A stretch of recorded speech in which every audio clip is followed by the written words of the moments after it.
Olá pessoal, sou João Vitor Wrobleski, sejam todas e todos bem-vindos ao canal Filosofia da Psique. Inscreva-se no canal e clique em gostei nos nossos vídeos e áudios. Olá pessoal, vamos falar um pouco a respeito do porquê estudar sonhos na atualidade. Então o sonho ele foi um encanto do Freud ao longo da vida. Ele desde os 10 anos mantinha um diário de sonhos no qual ele anotava o que ele se recordava dos seus sonhos noturnos. Enfim, sempre foi um conteúdo de bastante apreço do Freud, que embasou muito a psicanálise. Hoje em dia não é tão comum que os pacientes tragam para análise sonhos. Acontece, mas não é tão comum. E aí muitos se perguntam, mas então por que estudar os sonhos? Por que tá lendo, por exemplo, a interpretação dos sonhos do Freud ou outros textos que ele escreve a respeito? Se não se faz mais com tanta frequência a interpretação dos sonhos de pacientes e, inclusive, o próprio Freud indica que o terapeuta ele não tente explorar isso sem que o seu próprio paciente traga. Por quê? Porque, segundo o Freud, quando você pergunta para o paciente, não tem nenhum sonho para me relatar, alguma coisa do gênero, o paciente ele pode criar artificialmente um sonho para te trazer para, digamos, satisfazer o terapeuta, que faz parte da relação transferencial. Então, na relação transferencial, há um certo desejo por parte do paciente de satisfazer o terapeuta. Em alguns momentos da relação transferencial. Em outros momentos, ele vai querer justamente o contrário, deixar o terapeuta completamente insatisfeito e desbancar a todo custo o terapeuta da posição dele. Isso é bom porque é esse jogo dessa relação transferencial que produz a melhora do paciente. Então, quando ele inicia, ele vai tentar agradar o terapeuta, ele vai tentar criar uma relação amorosa com o terapeuta, justamente nessa busca de pedir ajuda do terapeuta para algo que ele não está dando conta. E, posteriormente, quando esse terapeuta fizer o trabalho dele com competência e esse paciente estiver se sentindo melhor, mais autônomo e mais empoderado, ele vai desbancar esse terapeuta e vai tentar se libertar desse terapeuta. E, nesse momento, você sabe que é o momento de dar alta para o paciente.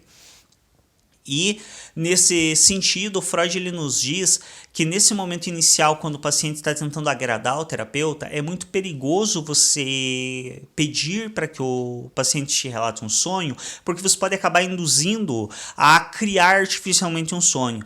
E ao invés desse sonho revelar conteúdos importantes do inconsciente que precisam ser trabalhados em terapia, pode acontecer desse sonho justamente agir como uma resistência e criar conteúdos que desviem dos conteúdos originais. Então isso pode acabar se constituindo mais como um atraso na terapia do que de fato como uma ferramenta de acesso ao inconsciente de grande valia, como deveria ser o sonho quando relatado naturalmente pelo paciente. Então é importante ter muito esse cuidado.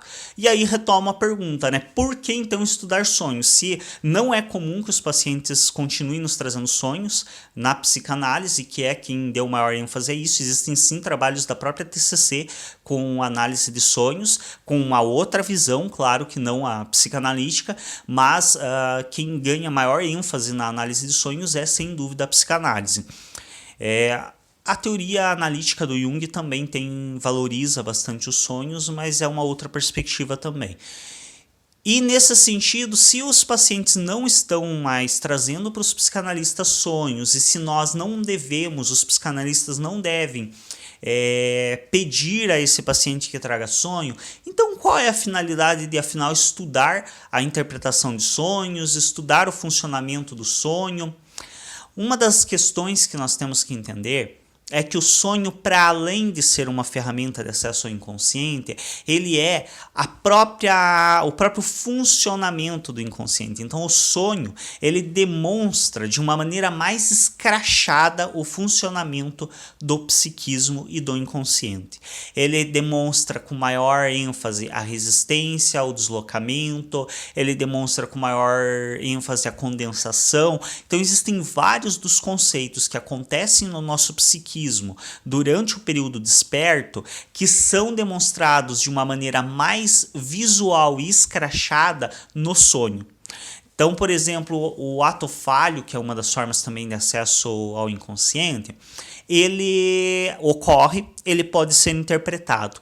Mas o ato falho em si, ele não demonstra muito do funcionamento. Depois de ocorrer todo o processo de interpretação, você até consegue estabelecer superficialmente ali qual foi o funcionamento que levou aquele ato falho.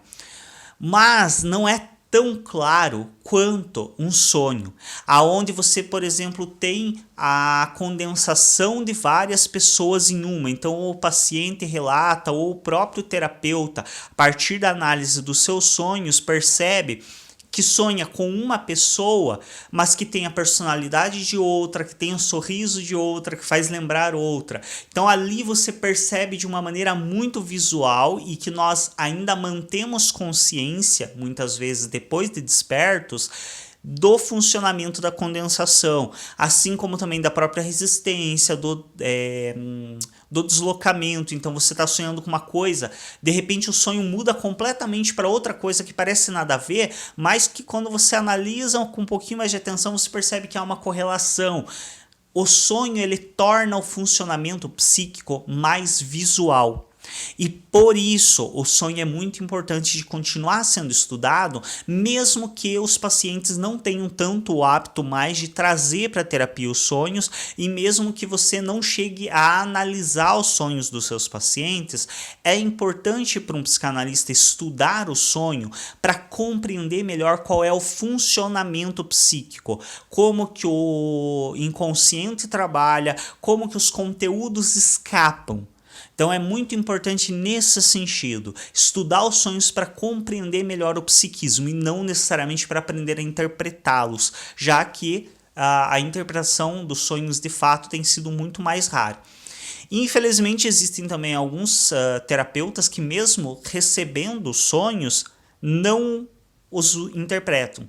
E aí muitas vezes, alguns casos pode até ser uma questão de apesar de que é difícil falar, porque o terapeuta ele não tem como de antemão determinar que um sonho não é relevante para o sujeito. Porque esse sonho só vai se entender o sentido e a relevância desse sonho a partir da exploração e da interpretação dele. Antes dele ser interpretado, você não tem como saber qual é a relevância dele na vida do sujeito. Portanto, quando um psicanalista ele se recusa a interpretar um sonho, dificilmente isso fala do sonho não ter significado para o paciente. Isso fala do próprio psicanalista estar inapto a interpretar o sonho. E aí, quando a gente entende o valor que o Freud deu à interpretação de sonhos, o valor que ele deu ao conhecimento e ao entendimento do sonho e o como ele baseou a teoria psicanalítica em cima do funcionamento do sonho, então um dos primeiros grandes pilares assim da construção teórica psicanalítica foi a interpretação dos sonhos, que é onde o Freud traz toda a explicação sobre o funcionamento do sonho, para estar realmente demonstrando como que o inconsciente trabalha, como que esse sujeito é atravessado pelos conteúdos do inconsciente. Quando você entende tudo isso, torna-se bastante preocupante você pegar um psicanalista que não tem habilidade para interpretar sonhos. Porque é isso, se o sujeito se recusa a tentar buscar a interpretação junto com o seu paciente, é porque ele não tem habilidade para isso. E não ter habilidade para isso significa que ele está incompetente teoricamente. Significa que ele não estudou adequadamente as bases teóricas da psicanálise. Então isso é bastante preocupante. Mas indiferente a se vai ou não interpretar sonhos, se o seu paciente vai ou não trazer sonhos para você interpretar, um psicanalista deve conhecer o funcionamento do sonho para entender como que o psiquismo atua, como que o inconsciente escapa, como que os conteúdos se movem. E isso fica muito nítido a partir do relato do sonho. De qualquer sonho, quando interpretado, você percebe mais claramente todo esse funcionamento.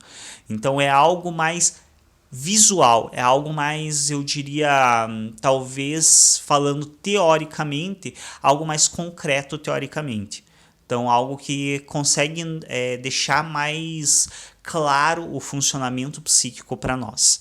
É isso. Se gostaram desse vídeo, clique em gostei. Se não for inscrito ou inscrito no nosso canal, se inscreve e até um próximo vídeo.